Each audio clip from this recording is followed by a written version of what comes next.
ذاکر اہل بیت ڈاکٹر قدسی رضوی صاحب سے میں ملتمس ہوں کہ وہ اس سیمینار میں اپنی حاضری درج کرائیں اور اپنے خیالات ہمارے سامنے پیش کریں. ایک بلند ترین نعرہ سلوات سن کر استقبال کریں.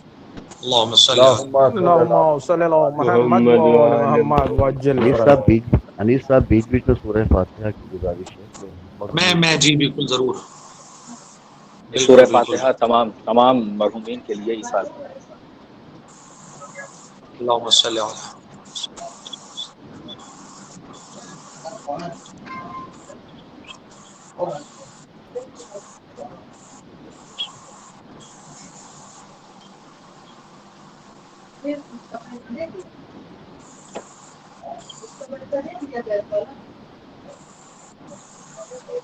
علی انیس صاحب جی. اگر مناسب ہو تو درمیان میں شعراء کو بھی پڑھواتے رہیں تاکہ یہ نہیں وہ کسی کو سب کو نثری گفتگو کرنی ہے قبلہ. اس میں قمر بھائی نے کہا ہے کہ میں 10 کے بعد آؤں گا. سب کے ہاں عبد اور الشریف کے ریحان بھائی شعراء نہیں ہے کیا؟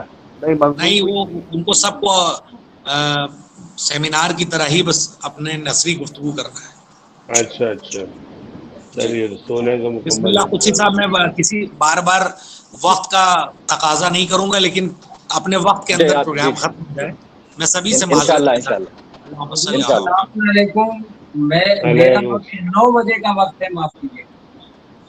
ہاں بس اب قمر سلطان صاحب اس کے بعد انشاءاللہ آپ ہی رہیں گے بس. جی شکریہ لا شکریہ. حول ولا قوة الا بالله العلی العظیم. اعوذ باللہ من الشیطان اللعین الرجیم. بسم اللہ الرحمن الرحیم.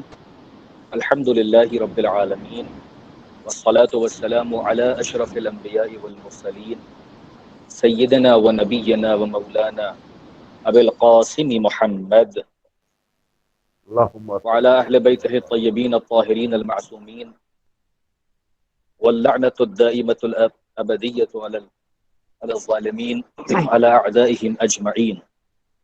اما بعد فقد قال الله سبحانه وتعالى في القرآن الكريم. بسم الله الرحمن الرحيم. قل لا أسألكم عليه أجرا إلا المودة في القربى. صدر محترم، مہمانان خصوصی، تمام علماء کرام اور خطبہ حضرات اور معززین شرکاء، السلام علیکم ورحمۃ اللہ وبرکاتہ. علیکم السلام. انشاءاللہ مختصر سے وقت میں چند باتیں مرحوم و مغفور شاعر اہل بیت جناب طوفان علی آبادی کے سلسلے میں آپ کی خدمت میں پیش کرنی ہے. شعراء اہل بیت کا جو مقام ہے، جو مرتبہ ہے، ان کی جو فضیلت ہے، اس کا بیان کرنا ایک بہت ہی دشوار امر ہے اور اتنے مختصر وقت میں اور مشکل کام ہے. میں جلدی تمہیداً کچھ جملے کہ باقاعدہ اعلان ولایت کے بعد اور بالخصوص سقیفہ کے بعد شعراء اہل بیت نے دفاع اصول تشیع اور اظہار مودت و محبت اہل بیت میں جو شاعرانہ نذرانہ پیش کیا ہے وہ ایک مکمل باب ہے جو انہوں نے رقم کیا اور اپنے شعری خدمات سے اہل بیت کے فضائل کو اجاگر کیا اور دفاع حق اہل بیت کیا. اس میں بہت بڑا کارنامہ ہے شعراء کا. خود اگر آپ تاریخ کا مطالعہ کریں تو بعض دشمنان اہل بیت جن میں سے ایک زید ابن بکار ہے جو مشہور ہے اپنی دشمنی میں، اس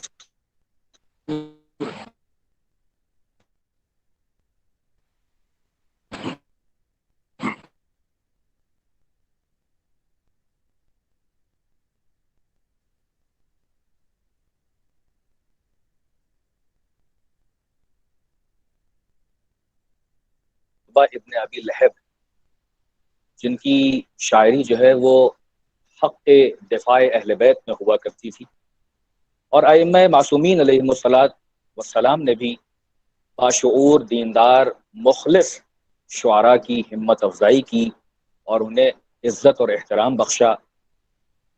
جن میں سے مشہور ترین جو اسماء ہیں اس میں جناب کمیت ہیں، جناب سید حمیری ہیں، جناب فرزدق ہیں اور بھی بہت بڑے نام ہیں، خود حسان بن ثابت بھی ہیں۔ ایک بار جناب کمیت نے امام محمد باقر علیہ الصلوۃ والسلام کے سامنے ایک مرثیہ پیش کیا، آپ کے جد، آپ کے دادا امام حسین علیہ الصلوۃ والسلام کے سلسلے میں۔ تو مولا نے ایک بہت پیاری بات جناب کمیت سے کہی، انہوں نے کہا کہ اے کمیت، اگر ہمارے پاس صرف دولت ہوتی تو ہم سب کی سب تمہیں دے دیتے، لیکن میں تمہیں اپنے جد رسول خدا صلی اللہ علیہ وآلہ وسلم کی ایک بات تمہارے حوالے کروں اور تم کو عطا کروں، ان کا ایک فقرہ، ایک جملہ، ان کی ایک حدیث جو انہوں نے جناب حسان بن ثابت سے کہا تھا۔ وہ کہا تھا کہ جب تک تم اے حسان ہم اہل بیت کے حق کا دفاع کرتے رہو گے، جب تک تم ہمارے لیے شاعری کرتے رہو گے، ہمارے فضائل، ہمارے مناقب، ہمارے مصائب بیان کرتے رہو گے، تو تم کو روح القدس کی تائید حاصل رہے گی، یعنی تمہارے ساتھ روح القدس شامل رہے گے۔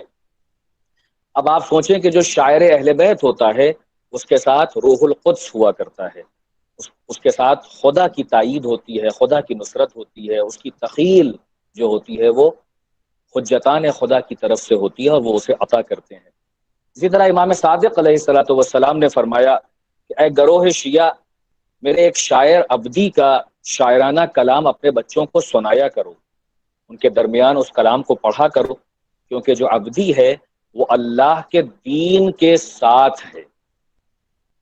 بس مختصراً جس شاعر اہل بیت کا تذکرہ کرنا ہے وہ شاعر تھا کہ جس نے الہ آباد میں اور الہ آباد کے باہر خود بین الاقوامی سطح پر اپنی ایک شناخت پیدا کی۔ اپنے منفرد لب و لہجے کے شاعر جناب طوفان شعیب خان مرحوم، کیونکہ وہ جہاں ایک بہترین شاعر تھے وہیں ایک اچھے ذاکر تھے۔ ابھی آپ نے ان کے بارے میں سنا کہ وہ مشہور تھے الہ آباد میں مختار نامے کے سلسلے سے، بہترین مختار نامہ پڑھا کرتے تھے اور لوگ بہت توجہ سے ان کو سنا کرتے تھے۔ مجھے اپنے بچپن سے ان کو سننے کا شرف حاصل رہا، طوفان دریابادی صاحب کو۔ انداز میں اگر میں یہ کہوں تو غلط نہ ہوگا کہ اپنے پورے وجود سے شعر پیش کرتے تھے، اور جو ان کا شاعرانہ مجموعہ ہے موج کوثر، اگر آپ اس کو پڑھیں تو نہ اس میں بھرتو کے الفاظ ہیں، نہ الٹے سیدھے اشعار ہیں، نہ بلا وجہ کی شاعری ہے، بلکہ جو اصول شاعری ہے اس کو مد نظر رکھتے ہوئے بہترین اشعار پیش کیے، وہ منقبت کے اشعار ہوں، کہ وہ قطعات ہوں، کہ رباعی ہوں، کہ قصائد ہوں۔ اور مجھے خود یاد ہے کہ جناب معصومہ عالمیان سلام اللہ علیہا کے سلسلے میں وہ بہت بہترین اپنا کلام ان کی شہادت کے سلسلے میں پیش کیا کرتے تھے۔ جناب طوفان کو ہمیشہ ہم لوگ یاد رکھیں گے ان کی بہترین شاعری کے عنوان سے، کیونکہ جو خود ان کا مزاج تھا وہ ان کی شاعری میں ریفلیکٹ ہوتا تھا۔ وہ جہاں متدین تھے وہیں بہترین تخیل رکھتے تھے، غور و فکر کے ساتھ شاعری کرتے تھے اور حقیقت پسند شاعر تھے۔ ان کی خود اپنی زندگی میں ہم نے یہ بات سب کو معلوم ہے کہ اہداف کے سلسلے میں، اوقاف کے سلسلے میں وہ ہمیشہ سامنے رہے، وقف کے لٹیروں کے سامنے ہمیشہ برسر پیکار رہے، کیونکہ ان کے مزاج میں حق پسندی تھی، حق گوئی تھی، وہ بہادر اور شجاع انسان تھے۔ لہذا وہ تملق والی شاعری نہیں کرتے تھے، نہ وہ کسی کو کی توجہ لوٹنے کے لیے، بلکہ وہ اہل بیت کے شاعر تھے، اہل بیت کے دفاع میں شاعری کرتے تھے، ان کے مناقب کو بیان کرتے تھے، ان کے فضائل کو بیان کرتے تھے، ان کے مصائب کو بیان کرتے تھے، اور جب بھی کوئی ان کو سنتا تھا تو لگتا تھا کہ پورے خلوص سے اپنے اشعار، اپنا نذرانہ عقیدت بارگاہ معصومین میں پیش کر رہے تھے۔ ان کی شاعری کی جو صفت وہ حق پسند شاعری تھی، فضائل سے مملو شاعری تھی، بہترین تخیل ہوا کرتی تھی، جوش کے ساتھ پڑھتے تھے، لب و لہجہ بہت اچھا تھا اور آواز میں جو ہے وہ گرج تھی، یعنی اپنی بات کو کہنے کے لیے وہ ایمفیتک ٹون کا استعمال کرتے تھے اور کبھی بھی وقت زیادہ نہیں لیتے تھے۔ ایک اور بڑی اچھی صفت تھی کہ اگر مختصر وقت دیا گیا ہے تو اسی میں وہ اپنے کلام کو فوراً پیش کر دیا کرتے تھے، نہ گھنٹوں ادھر ادھر کی باتیں کرتے تھے، نہ بلا وجہ کا ٹائم خرچ کرتے تھے، بلکہ اپنی بات کو کہہ کر چلے جاتے تھے۔ آج ہمارے درمیان شعیب خان جناب طوفان دریابادی نہیں ہے، مگر ہمیں ان کی کمی محسوس ہوتی ہے، جیسے بہت سے مرحومین کی کمی محسوس ہو رہی ہے۔ سبحان لہٰذا اللہ، بہت عمدہ، بہت اچھی۔ میں جو ہوں اپنے ان الفاظ کے ساتھ کہ ایک شاعر اہل بیت کو جہاں حق پسند ہونا چاہیے، حق گو ہونا چاہیے، وہیں اس کے مزاج میں، اس کے کردار میں، اس کی زندگی میں حق گوئی، حق پسندی، حق سے محبت ریفلیکٹ ہوتی رہنا چاہیے۔ اور یہ بہت جناب خوب، طوفان بہت دریابادی میں سبحان اللہ، موجود تھی یہ باتیں۔ سبحان اللہ، لہٰذا سبحان اللہ۔ آپ دیکھیں کہ اہل بیت سبحان اپنے اللہ۔ شاعر کو اس دنیا میں بھی عزت بخشتے ہیں، احترام بخشتے ہیں، اور دار آخرت میں انشاءاللہ سے تمام شعراء اہل بیت کی جنہوں نے حق پسندی کی شاعری کی، فضائل اہل بیت کو بیان کیا، نہ تقصیر کیا، نہ غلو کیا، بلکہ اعتدال کے ساتھ اپنی شاعری پر قائم رہے اور دفاع حق اہل بیت اور دفاع مذہب اہل بیت کرتے رہے۔ ان سب کے لیے جتنی بیتیں انہوں نے یہاں کہی ہیں اس کو 70 ٹائمز ملٹیپلائی کر دی جنت میں۔ امام نے اس بات کی ضمانت لی ہے کہ جو بھی ہماری شان میں ایک بیت کہے گا ہم اس کو 70 بیوت عطا کریں گے۔ لہٰذا ہم واگو ہیں، سبحان اللہ۔ اور تمام اراکین اور جن لوگوں نے اس بزم کو سجایا ہے ان کے بھی شکر گزار ہیں، اور اسی طریقے سے اس طرح کے سیمینار اور سلامت ویبینار رہیے آتے قدسی رہیں۔ صاحب، سلامت رہیے، اور ماشاءاللہ۔